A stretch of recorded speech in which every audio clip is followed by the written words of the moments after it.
What's good, my pack? How's everybody doing? Let us talk. Let us talk. Let me talk to you, my fellow geeks. This should be very interesting. Now, if you're new to the channel, let me introduce myself. I am the TheMtVernonkid.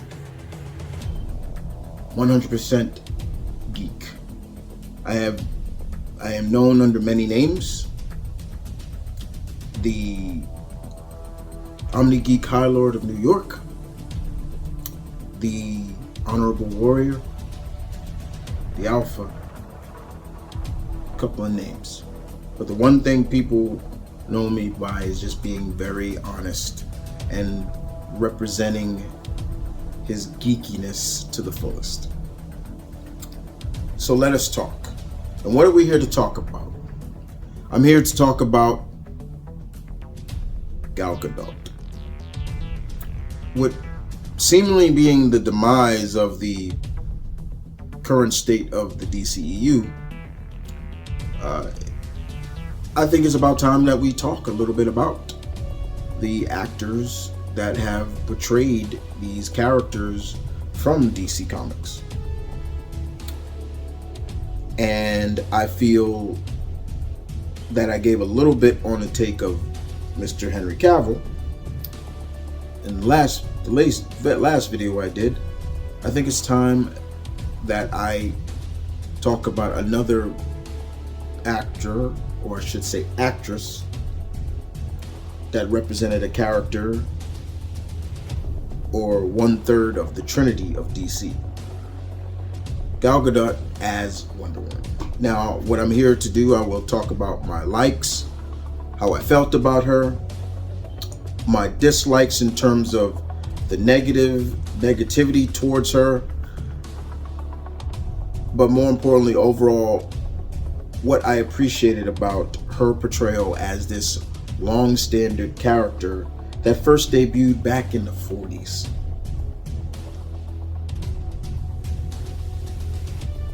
Let us begin. When Gal Gadot was casted as Wonder Woman in Batman v Superman, I was thrown for quite a loop because I remember Gal Gadot being a part of one of the Fast and the Furious movies. That's where I remember her from. And I'm like, wait, I know that girl. I know that woman. Whoa, she's going to be Wonder Woman? Well, hope she bulks up a little bit for the role. She's going to need it. But I was open-minded, very open-minded.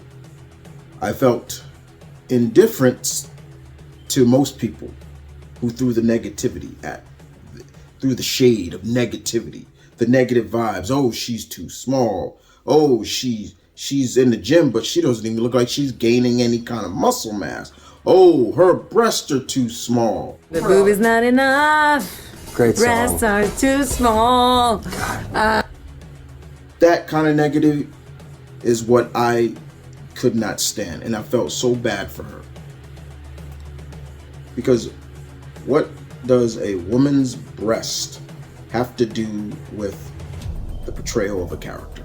You tell me that.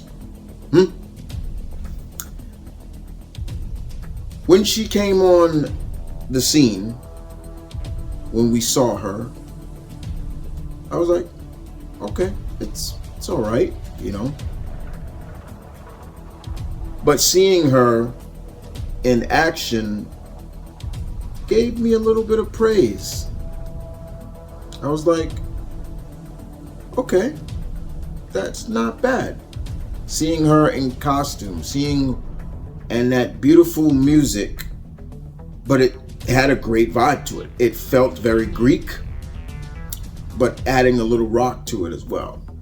And I'm not gonna lie, to me, that is probably the best scene in the Batman v movie, is seeing the Trinity get together. I cannot tell you how much that I geeked out seeing that, seeing the Trinity together, Superman, Batman, Wonder Woman, standing together, fighting Doomsday. And seeing Diana and Superman take on Doomsday, and she's getting a lot of licks in on Doomsday before he even touched her. In that scene, it showcased just how good she was, how much of a veteran she was compared to Batman and Superman. And I respected that. Now, fast forward later, she's given her own movie. Patty Jenkins comes on and, to me, tells a tremendous story. And we really get to see the chops and how Miss Gadot will portray herself as this character. Now, we have seen her throughout animated versions. Susan Eisenberg does a great job voicing that character through the original DC animated universe. But this was the first time we were seeing Wonder Woman live action in a long time. The last time we saw Wonder Woman live action was a failed TV pilot, which went nowhere for NBC. And for children of the 70s, we saw the lovely and talented Linda Carter play her. That was it. Gal Gadot was this generation's Wonder Woman. When they think back on her, when they think about Wonder Woman, New Age fans will think of her, not Linda Carter, not Susan Eisenberg from the animated series. No, they're going to think about Miss Gadot. And that's something that I think I'm going to miss a lot about, because at the same time, that definitely played a big part of her. Her portrayal as Diana Prince, Princess of Themyscira, Princess of the Amazons, it was good. What was even more unique about it, of course, is her accent played a big role into it, because up until her, no Wonder Woman had an accent. So she stood out of the crowd. Nobody had the accent. That was something I loved, because you think about it, let's think about it honestly and truthfully. The Amazons are technically kind of portrayed as being Greek or in the vicinity of Grecian. You would believe they would have some sort of accent, even though Gal Gadot herself is, I believe, from Iran, or yeah. What she is? Iran, right? Correct me on that, guys. She's from the Middle East. Let's put it like that. So she had an accent, and we seen through the other Amazons that got to speak, you heard an accent, and I loved that. I thought that was great. But the first movie was great. It was told through the eyes and the setting. It was a period piece movie, because we saw that photo in the Batman v Superman movie. It made me wonder, okay, where was this taken? When was this taken? And we do get to see it. It took place during the early days of the 20th century, during World War I. Interesting idea to take it there, and I loved it. I loved that they set her character in that time when the world got to truly get to see her. I thought that was beautifully done.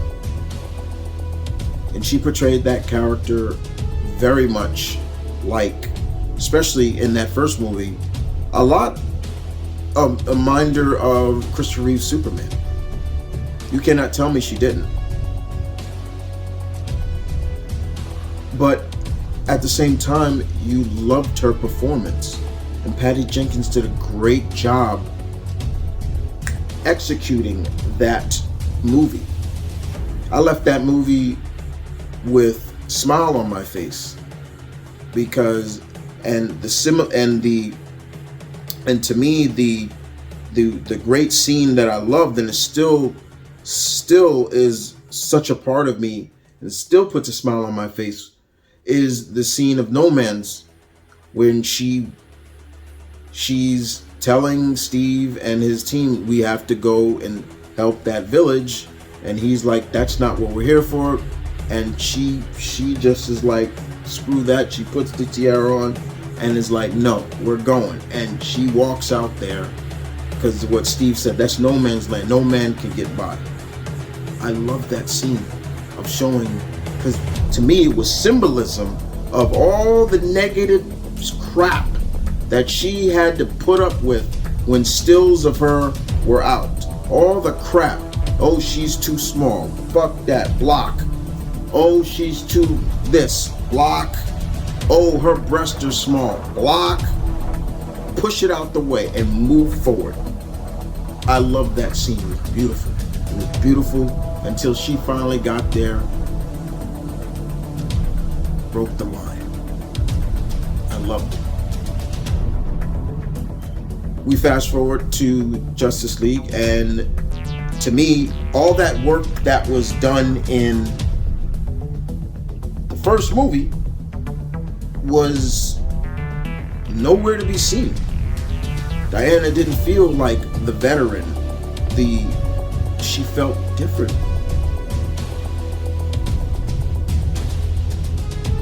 And I didn't like that. And then we fast forward even more to the sequel, 84. I didn't hate 84. I didn't hate it, but I don't think it was better than the first. I was hyped to see Cheetah, and I stayed away from the trailers. I stayed away. I didn't want to see any of them. After that initial trailer, and the way they played that, and that great rendition of Blue Monday, loved it. I still go back and watch those trailers, that trailer, because it is a beautiful trailer, and I loved it. But watching the movie, I felt indifferent about a lot of things in there, including with Steve. And I just talked about this before, and a lot of people laugh or don't understand where I come from when about the whole Steve not having consent, because that wasn't his body. I look at it like this, and I did something wrong. She shouldn't have done that. You guys know what I'm talking about. But it wasn't bad, but it just wasn't great. It wasn't what I expected. And then from there, I was hoping we would get that notification of when the third one was going to be done. When the third one, who was going to be a villain. And we never did. Because as of now, the film has been canceled. Because of the new direction that is coming. Which, I don't blame Gunn. I don't blame anybody, because at the end of the day, why hold on to something that was typically a failure? The Snyderverse. I'm brutally honest, guys, and my brutal honesty may cripple some people, but hey, I wouldn't be me if I didn't be brutally honest. The Snyderverse was a failure. I compared it to a pitcher. The pitcher would have a terrible ERA. A lot of misses and maybe some hits, but not enough. I will miss Gal as Wonder Woman, because yes, she was different. Yes, she portrayed the character somewhat different. Yes, she was a different ethnicity, but again, how can you tell a Greek person from anything? It's not like someone like me, and then okay, now you get it. But I will miss her. I didn't mind she was a little smaller. I didn't mind that she did get into shape, but it, to most people, probably didn't look like she did. I didn't mind that, yeah, her breasts were small. Only perverted nutbags think of stuff like that. You think women? Do you think that women in comics, because they're gonna portray that in a movie? Please, what is wrong with you? I will miss her, but as always, it's tough, but she did inspire a lot of young women. Now, comic geeks, we love Wonder Woman. We've loved Woman since the day she debuted, when she stood as an equal with the rest of the boys. She is the godmother of all superheroines. But once again, Gal is and was that new age heroine for this generation of kids. The love that I've seen from kids meeting her, and you see them crying and showing love, and the respect that she had for that character was very, very appreciated, in my opinion. Now, but if you say, for example, well, what legacy will she leave on the character? I think it already has, because once again, I refer back to what I just said. Prior to any Wonder Woman portrayal, comic, games, TV shows, no Wonder Woman before Gal had an accent. Then what happened? We get the JSA World War II movie, animated movie, and you can clearly see that Wonder Woman was influenced by Gal Gadot. Gal Gadot, I want to make sure I'm pronouncing her name right, out of respect. But yes, people, no other woman had that until I forget the actress who portrayed her, but you can clearly see in that animated film, that Wonder Woman is speaking with an accent, not a British accent, not any kind of other accent you could think of. No, it felt and sounded very Mediterranean, or quote unquote, if Gal herself voiced that character. So she did have an influence, and it makes me wonder when we see Wonder Woman in later films, why they didn't continue that. Because in the Justice League, the Injustice movie, Wonder Woman didn't have that, and I didn't really care for that movie in general. But the fact is, she did have an impact on the character and portrayal of Wonder Woman. It truly was.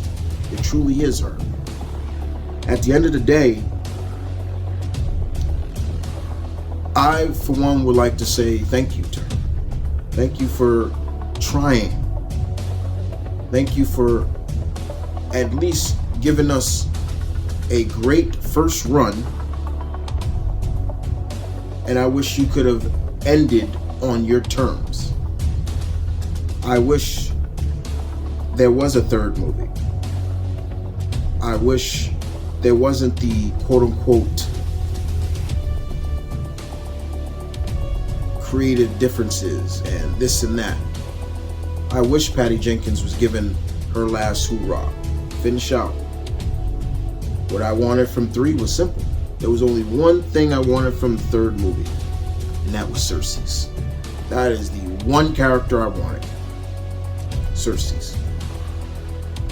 Not Giganta, not Devastation, not anybody. No, Cersei's. Why? Because unlike Ares and all the others, Cersei's gave Diana probably the most trouble. And I would love to see that. I do appreciate the Wonder Woman's always being shot in a different time period. I like that. It made me wonder where the third one was going to take place. Was it going to take place in the 90s? And was it going to build up to why she kind of became so far from herself?